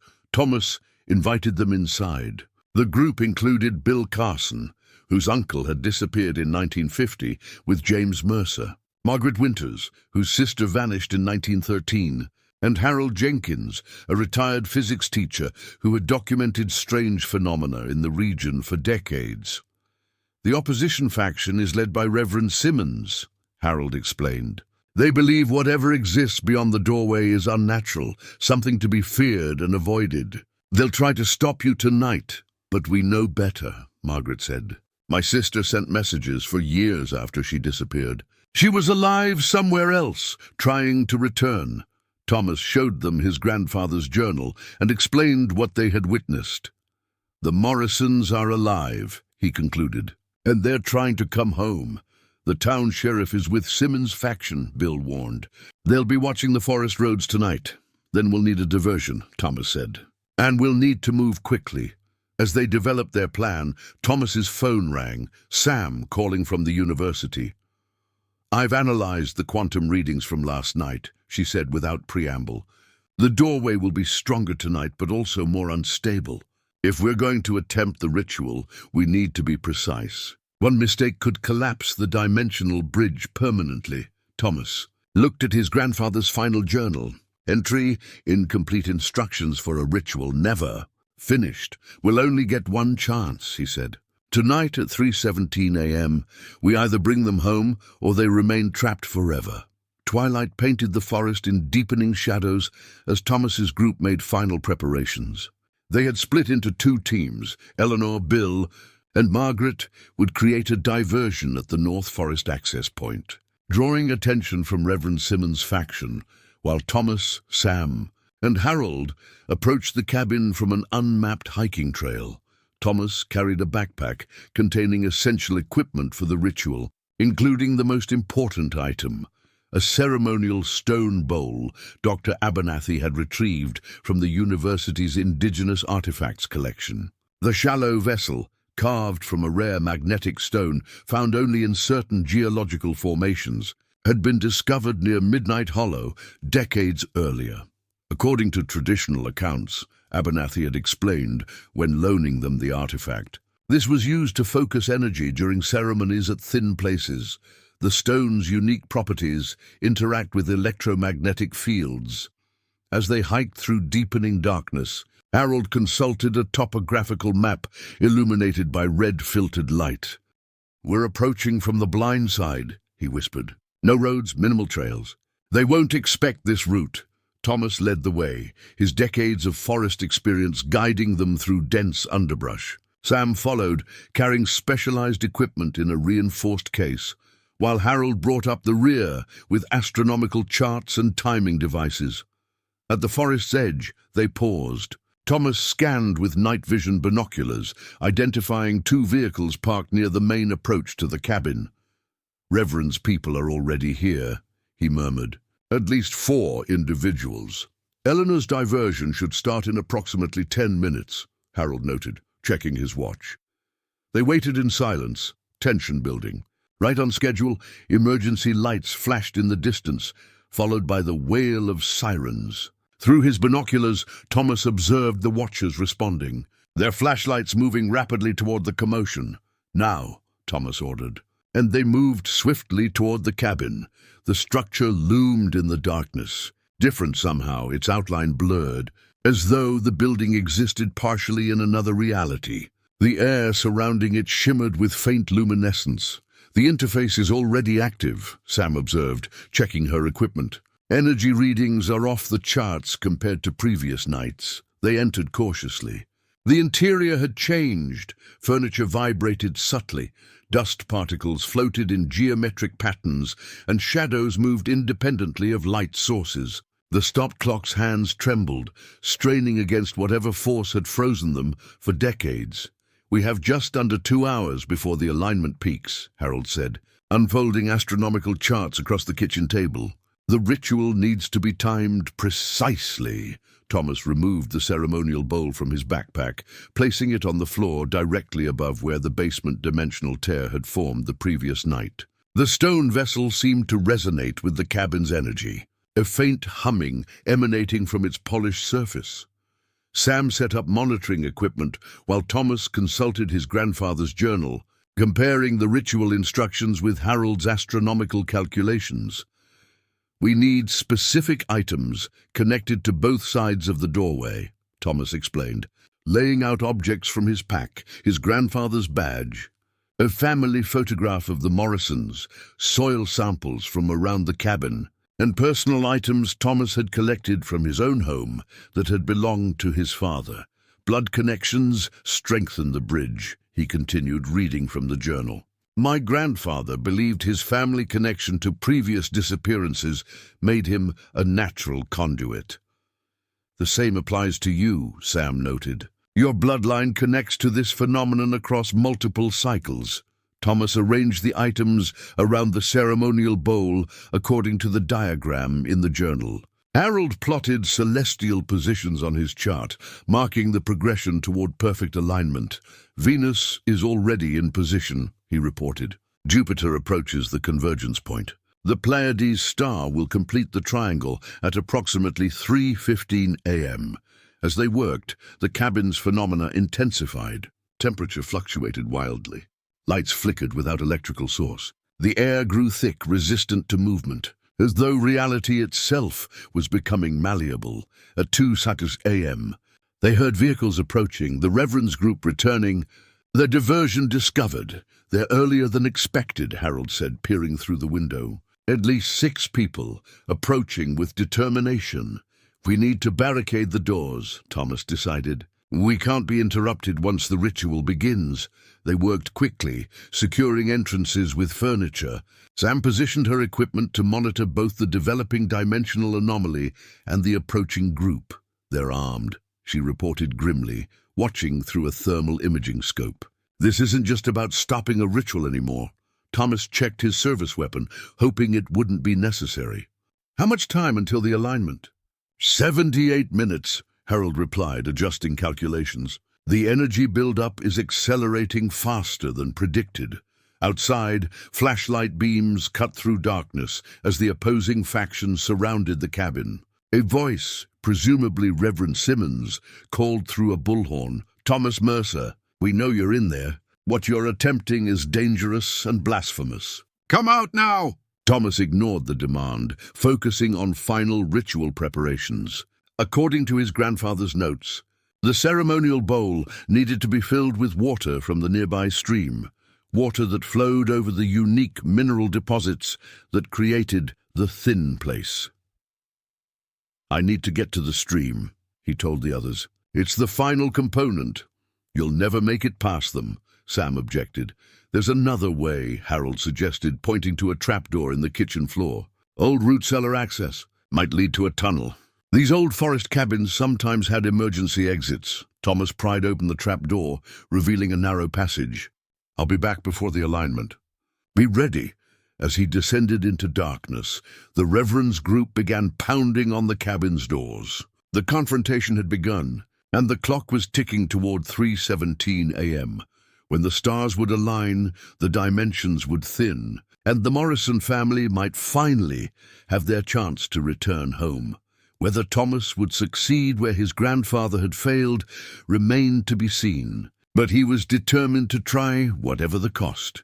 The root cellar tunnel was narrow and damp, forcing Thomas to crawl through decades of accumulated debris. It extended beyond the cabin's foundation, eventually opening into a drainage ditch approximately 50 yards from the structure. Thomas emerged into the night, staying low as he oriented himself. The Reverend's group had surrounded the cabin. their flashlights probing windows while two men attempted to force the barricaded door. Moving with the stealth honed during his military career, Thomas circled wide through the forest, reaching the stream that fed the valley. The water glimmered with unusual luminescence, tiny blue-white particles suspended in the flow, visible only in complete darkness. Thomas filled a leather flask, securing it carefully before beginning his return journey. A shout from the cabin indicated trouble. They had breached a window. Thomas abandoned stealth for speed, racing back toward the tunnel entrance. As he slid into the opening, a flashlight beam swept past, missing him by inches. Inside the cabin, chaos reigned. Sam and Harold had retreated to the basement, securing the door with a heavy dresser. Thomas could hear pounding from above as he emerged from the tunnel into the root cellar. "They're inside," Sam reported as Thomas rejoined them. "4 men led by the Reverend. They're destroying the equipment upstairs. How much time?" Thomas asked, catching his breath. Harold checked his specialized chronometer. 23 minutes until perfect alignment. They worked rapidly, Thomas pouring the luminescent stream water into the ceremonial bowl while Sam calibrated her remaining equipment. The water seemed alive in the stone vessel, swirling of its own accord, emitting a soft blue glow that intensified gradually. Harold activated a device Dr. Abernathy had provided, a holographic astronomical projector that displayed the current positions of Venus, Jupiter, and the target Pleiades star. The 3 celestial bodies were visibly converging toward perfect alignment directly above their location. 17 minutes, Harold updated, his voice tense. The basement itself had transformed as the hour approached. Shadows moved independently along the walls. The air vibrated with increasing frequency. Temperature fluctuated between freezing cold and uncomfortably warm in rapid cycles. Upstairs, the intruders had discovered the basement door. Heavy impacts shook the barricade as they attempted to break through. The ritual needs to begin now, Thomas decided, consulting his grandfather's journal. We can't wait for perfect alignment. Sam arranged the personal items, the sheriff's badge, Morrison family photograph, and soil samples in a precise pattern around the ceremonial bowl. Thomas knelt before the arrangement, placing his hands on either side of the bowl as the journal instructed. "Blood of the lineage opens the way," he read, his voice steady, despite the chaos surrounding them. Following the instructions, Thomas used a small knife to make a shallow cut across his palm, allowing several drops of blood to fall into the glowing water. The effect was immediate and dramatic. The water erupted with light, tendrils of luminescence rising like living things. The holographic star chart distorted, as though seen through heat waves, the converging celestial bodies seeming to blur and multiply. "Energy readings exponential," Sam reported, her scientific detachment giving way to awe. "The dimensional barrier is responding." The pounding at the basement door intensified. The dresser barricade began to slide with each impact. 12 minutes to alignment, Harold called over the growing noise. Thomas continued the ritual, reciting phrases from his grandfather's journal, words adapted from indigenous ceremonies designed to open pathways between worlds. As he spoke, the basement transformed around them. Reality itself seemed to waver, the solid walls becoming transparent in patches, revealing glimpses of elsewhere, a landscape of impossible geometry under alien stars. Shadow entities moved in that other place, their elongated forms circling what appeared to be human figures huddled together. "The Morrisons," Sam whispered. "We can see them."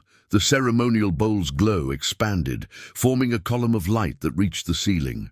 Within that light, images formed, faces looking through from somewhere else, expressions hopeful yet fearful. 9 minutes, Harold updated, his voice barely audible over the growing energy hum. The basement door splintered at its hinges. The Reverend's voice carried through, quoting scripture about forbidden knowledge and dangerous powers. Thomas ignored the interruption, focusing entirely on the ritual.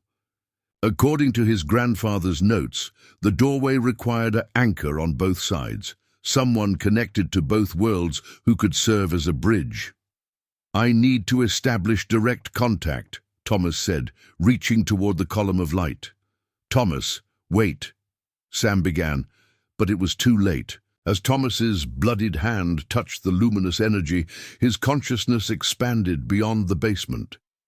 He perceived multiple realities simultaneously: the cabin in present time, the same location in 1987, and something else entirely, a realm where physics operated by different rules. Within that alien space, Thomas sensed the Morrison family: Robert, Sarah, and the children, Michael and Emma. They existed in a suspended state, time flowing differently for them. What had been 37 years for Thomas had been mere months in their perception. And there were others, previous victims of the cycle, including his grandfather, James Mercer, all trapped between worlds, unable to fully exist in either realm. "I see you," Thomas called across the dimensional gulf. "I'm here to help." The basement door crashed inward. The Reverend and his followers stumbled through, freezing at the impossible sight before them. The column of light, the distorted reality, Thomas kneeling in the center of energies they couldn't comprehend. "Stop this abomination!" the Reverend commanded, raising a shotgun. 5 minutes to alignment," Harold announced, standing protectively near Thomas.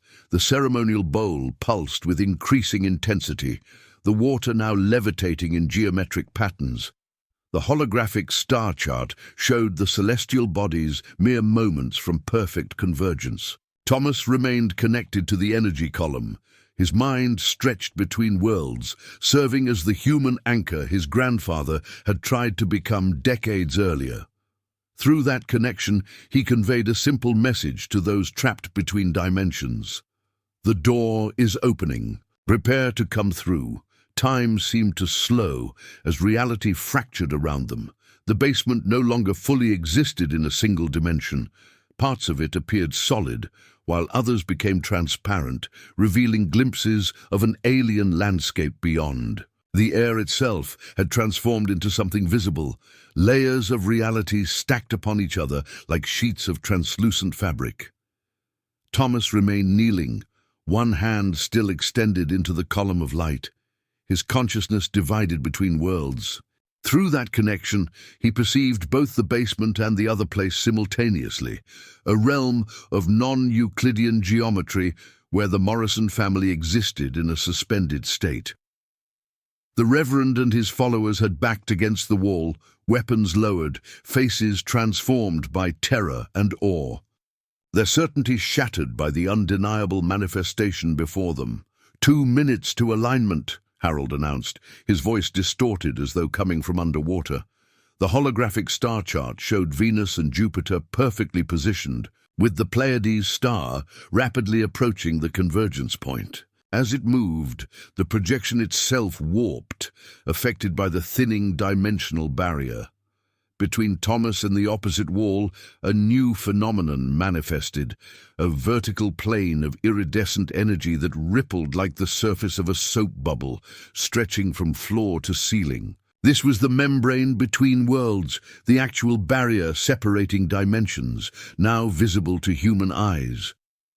"The gateway," Sam whispered, her scientific equipment forgotten as she stared at the impossible sight. "It's materializing fully." Through the translucent membrane, shadowy figures became visible, the elongated entities that had been observing from the beginning, circling around what appeared to be human silhouettes. Thomas's expanded consciousness allowed him to understand what he was seeing. The entities weren't malevolent as they had feared. They were guardians, caretakers of a sort, preserving those who had accidentally crossed into their realm during previous cycles. "They're protecting them," Thomas said, his voice echoing strangely, "keeping them intact until they can return." Sam approached the membrane cautiously, instruments recording the unprecedented event. "The physics are impossible. A stable Einstein-Rosen bridge without a black hole to generate it." 60 seconds, Harold called, watching the star chart. The ceremonial bowl at Thomas's knees now levitated several inches above the floor, its water transformed into pure energy, feeding the dimensional gateway. The personal items surrounding it, the badge, photographs, soil samples, had begun to vibrate in resonance. On the other side of the membrane, movement became more defined. Robert Morrison approached the barrier, his form wavering between solid and transparent. Behind him, Sarah guided their children forward, while other figures, including one Thomas somehow recognized as his grandfather, gathered closer. "They're responding to the alignment," Sam observed. "They know this is their chance." 30 seconds, Harold announced. The Reverend stepped forward, his expression transformed from fear to wonder. "What are we witnessing?" he asked, voice trembling. "A reunion," Thomas replied simply, maintaining his connection to the energy column. The membrane between worlds pulsed visibly as the celestial alignment approached perfection. Thomas could feel the barrier thinning, stretching like fabric under tension. Soon it would be permeable enough for physical transfer between dimensions. 15 seconds, Harold counted. Robert Morrison pressed his hand against the membrane from the other side, creating a visible depression in the iridescent surface. Thomas reached his free hand toward that same point from his side. The barrier stretched thinner between their almost touching fingers. 10 seconds.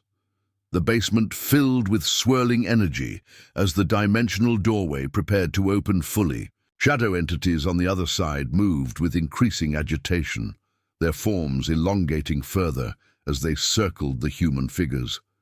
5.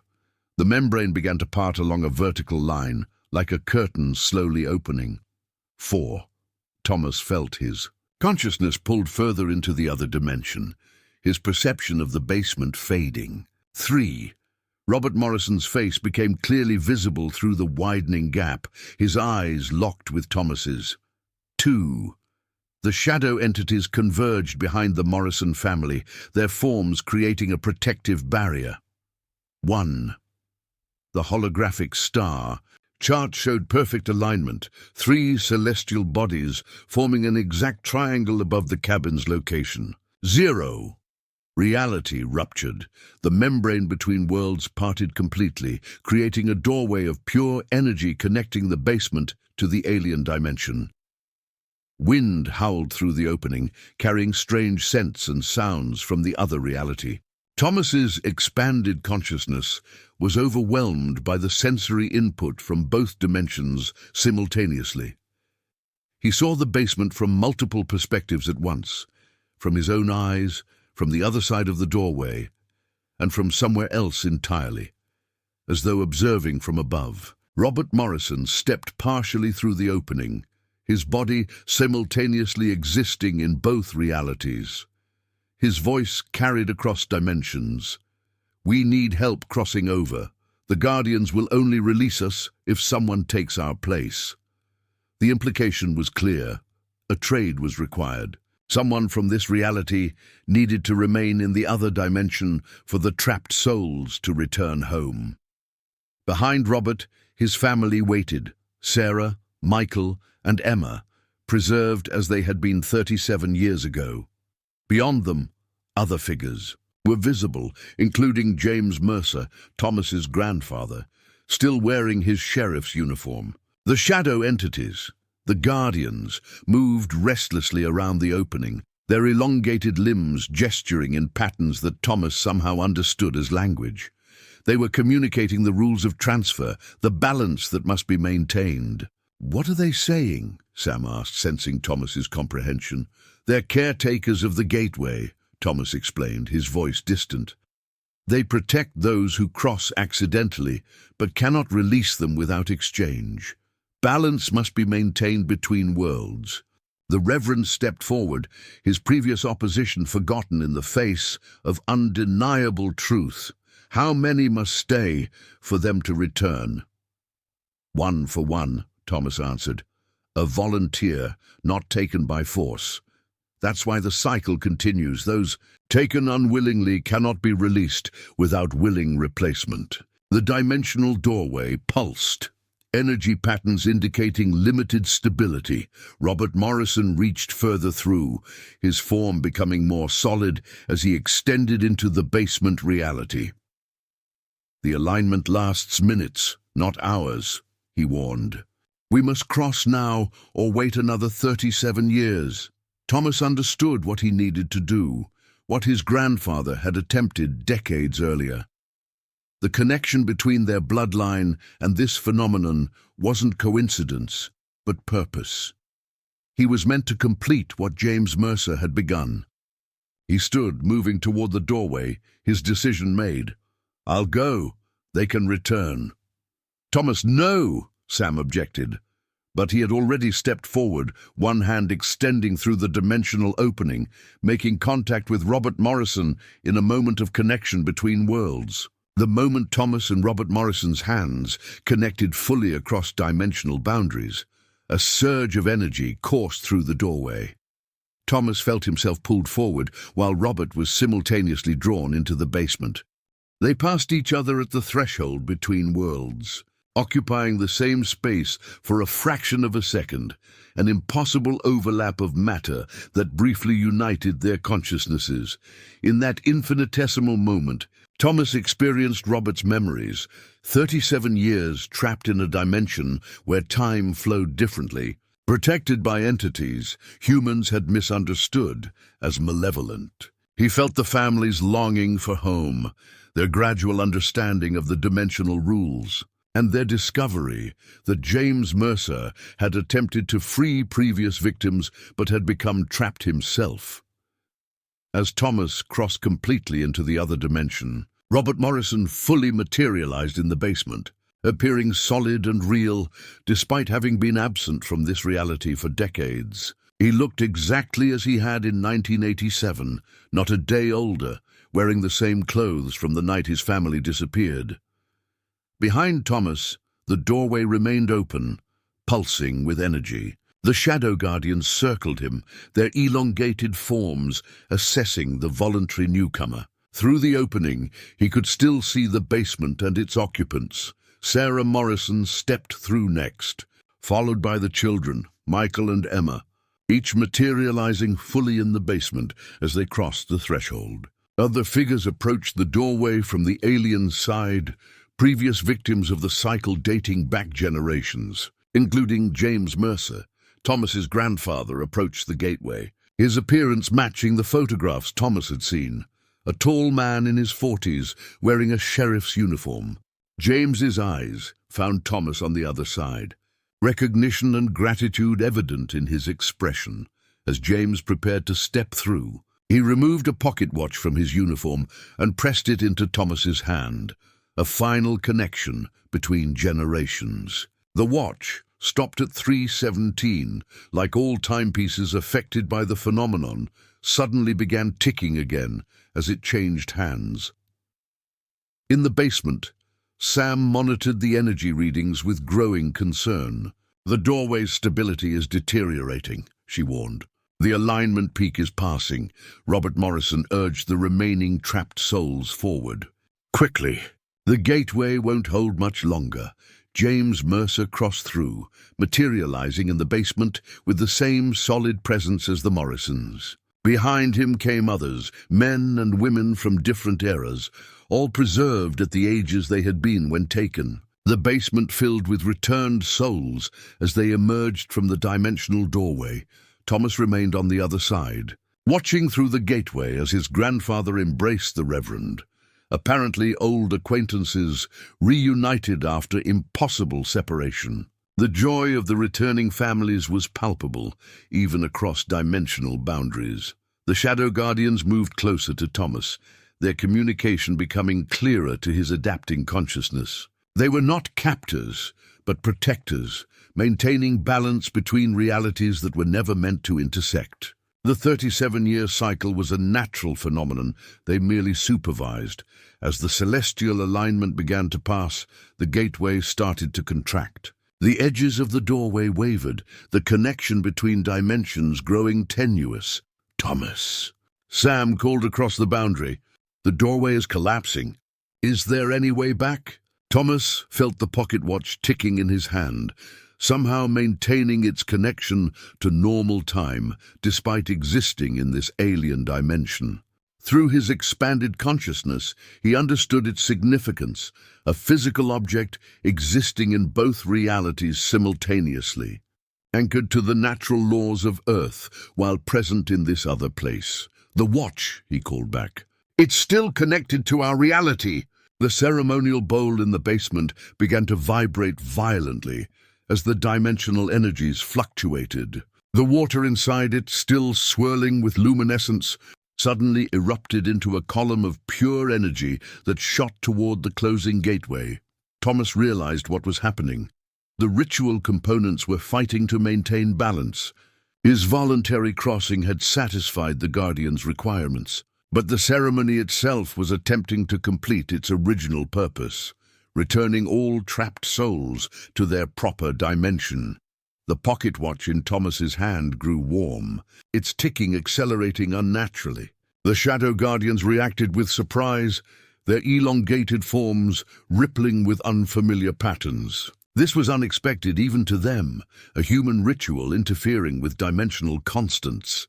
In the basement, James Mercer stepped forward, approaching the rapidly contracting gateway. "The anchor works both ways," he called to Thomas, his voice distorted by the dimensional interference. "Your blood opened the way. Mine can bring you back." Before anyone could stop him, James pressed his hand into the energy column, allowing his blood of the same lineage as Thomas, to enter the ceremonial bowl's water. The effect was immediate. The collapsing gateway stabilized, then began to expand again.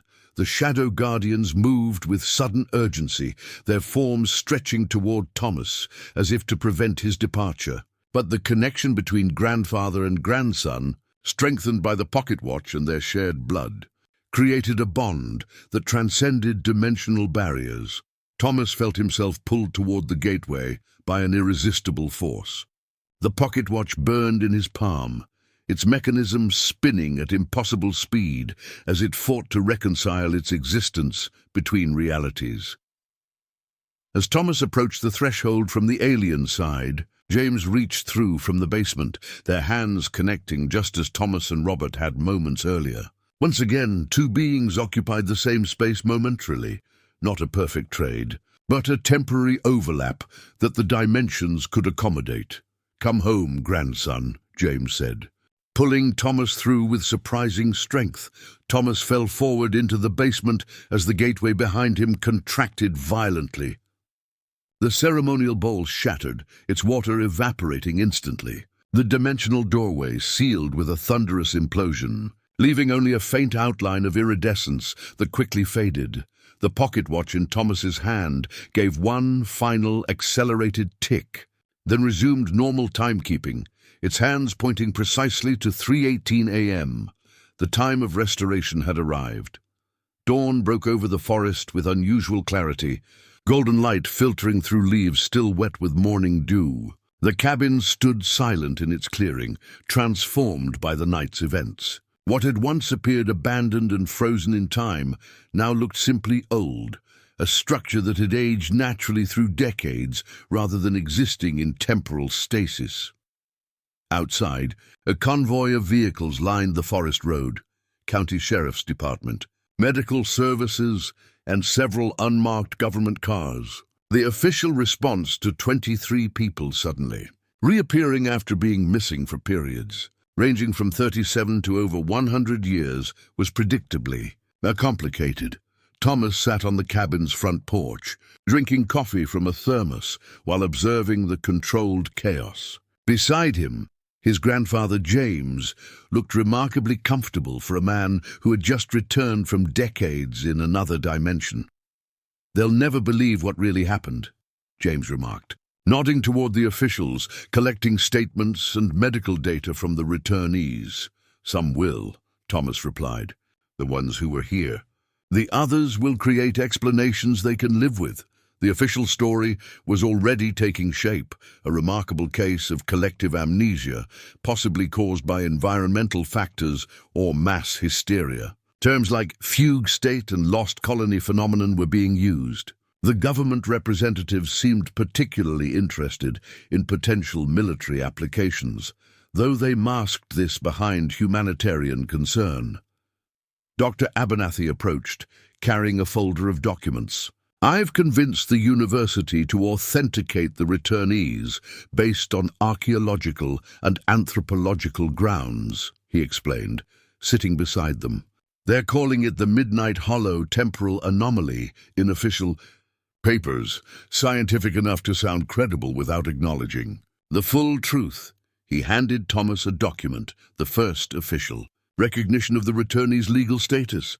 The county records department had worked through the night to create restoration certificates for each person, acknowledging their return and reinstating their legal existence. The document included a carefully worded notation about extraordinary circumstances, beyond conventional explanation, that provided legal coverage without specifying details. "What about the Shadow Guardians?" Thomas asked quietly. "Will the doorway open again?" "According to my calculations, the next alignment will occur in 2061, Abernathy replied. But Sam's equipment detected a significant change in the dimensional barrier. Whatever happened when both you and your grandfather occupied the threshold simultaneously seems to have altered the fundamental mechanics." Inside the cabin, Sam was overseeing the removal of their scientific equipment. Most had been damaged beyond repair by the dimensional energies. But the data had been preserved, evidence of something science had yet to formally acknowledge.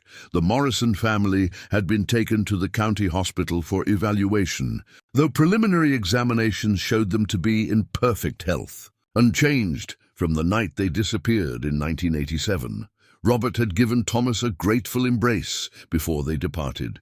Promising to stay in touch after the initial chaos settled, Eleanor Blackwood and her group of elderly townspeople had become unofficial historians of the event, documenting accounts from the returnees. They worked efficiently, understanding that memories of the other dimension would fade quickly as the returnees reacclimatized to normal reality. The Reverend and his followers had undergone the most profound transformation. Having witnessed the dimensional gateway firsthand, their opposition had transformed into something approaching religious awe. They now spoke of divine reunion and miraculous return, integrating the experience into their spiritual understanding. As the morning progressed, the officials began to depart, taking the returnees to various facilities for further evaluation and reintegration planning. The Morrison children waved to Thomas from the back of a government SUV, their faces showing a mixture of confusion and relief. By noon, only Thomas, James, Sam, and Dr. Abernathy remained at the cabin. They conducted a final sweep, ensuring all evidence of the ritual had been properly documented or removed. "What will you do now?" Sam asked Thomas as they stood in the basement where the gateway had manifested. "Help them adjust," Thomas replied. "My grandfather and the others. They've returned to a world that's moved on without them. It won't be easy." James joined them, carrying a small wooden box containing his sheriff's badge and pocket watch, artifacts that had existed in both dimensions and now served as tangible connections to his extraordinary experience. "The memories are already fading," he admitted. "The other place, I can't describe it clearly anymore. But the feeling remains. The human mind isn't designed to comprehend multiple realities," Sam explained. "Your consciousness is protecting itself by reintegrating with this dimension's parameters." Thomas ran his hand along the basement wall where the gateway had appeared. No trace remained of the iridescent membrane, no lingering energy signature. Whatever connection had existed between worlds had closed completely. As they prepared to leave, Thomas took a final look at the cabin, a structure that had stood as a nexus between dimensions for decades. It appeared entirely ordinary now, just an old building in the woods. The county would likely demolish it eventually, erasing the physical evidence of what had occurred. Outside, Thomas locked the cabin door symbolically, a final action as the ranger who had discovered this mystery. He would submit his report, carefully worded to protect both the returnees and the truth itself. Some things were better left as unexplained phenomena in official records. The group walked toward their vehicles, leaving the clearing behind. In Thomas's pocket, his grandfather's watch continued its steady ticking, a reminder that time moved forward again for everyone involved. At the forest road, Thomas paused for one last look back. For a moment, he thought he glimpsed movement between the trees, elongated shadows watching from the spaces between reality. Then the forest shifted in the breeze, and the impression vanished.